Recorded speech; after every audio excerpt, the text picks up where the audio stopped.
So mga idol, kamusta na? Ang ganda ng balita natin ngayon kasi Mero Cuadro Alas at Chavit Singson may kasunduan na. Matutuloy na ang laban kay Naoya Inoue. Gumastos ba naman ng milyon-milyon?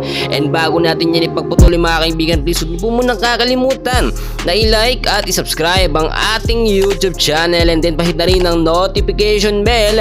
Maraming salamat po. Nito lamang mga nakaraan mga kaibigan ay usap-usapan nga ang naging pagpupulong at pagpapatawag ni Chavit Singson dito nga po kay Mero Cuadro Alas.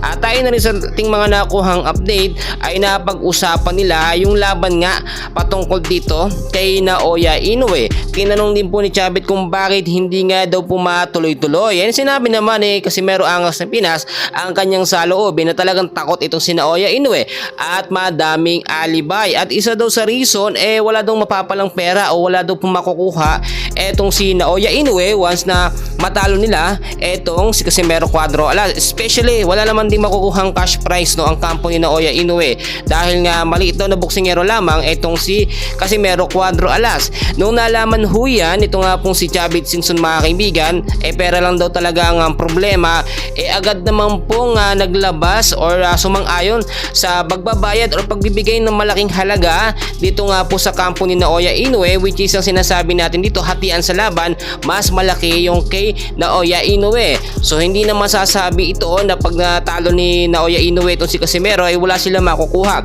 which is milyon-milyon po ang makukuha ni kampo ni Naoya Inoue kapag nanalo sila kay Angas ng Pinas. Kaya naman po mga kaibigan, nakarating na rin ito sa kampo nga po ni Naoya Inoue at as of now ito ay talagang kanilang iisipan pa kung kanilang itutuloy, papatulan nila yung hamon nga po o pagbigay ng tsansa ni Chavit para ituloy yung laban ni Mero at Naoya Inoue. Kung titignan nyo mga kaibigan, bakit ho ito ginagawa ni Chavit Singson, no? Ang nakita natin ditong pinakamagandang sagot ay yung pusta dito ni Chavit kay Mero Cuadro Alas. Imagine niyo kung gumastos man po ng milyon-milyon o sabihin na natin 1 bilyon ang magastos si Chavit dito sa laban nila ni Mero at Naoya Inoue, ipupusta niya yan. Babalik po sa kanya ng times 2 or times 3, which is this is a win-win situation na sinasabi natin. Mananalo pa rin dito ito nga pong si Chavit Singson at nakakasigurado siya dahil sa napakagandang performance na pinakita ni Angas ng Pinas kontra kay Sanchez. Yung tsansa na manalo ni Mero ay talagang malaki ang tsansa. Kung sa 100% nasa 80 to 70% ang tsansa itong si Mero na manalo dito kay Naoya Inoue, samantalang kung hindi pa rin talaga sasang-ayon ng kampo ni Naoya Inoue ay talagang magkakaroon sila ng problema. Bagko si Chavit maraming mga koneksyon sa mga bigating promoter mga kaibigan, which is hindi magkakaroon ng magandang laban or mga susunod na big fight itong si Naoya Inoue kapag tinanggihan nila ang hamon nga po nitong si Chavit para labanan ni Naoya Inoue itong si Mero Cuadro Alas.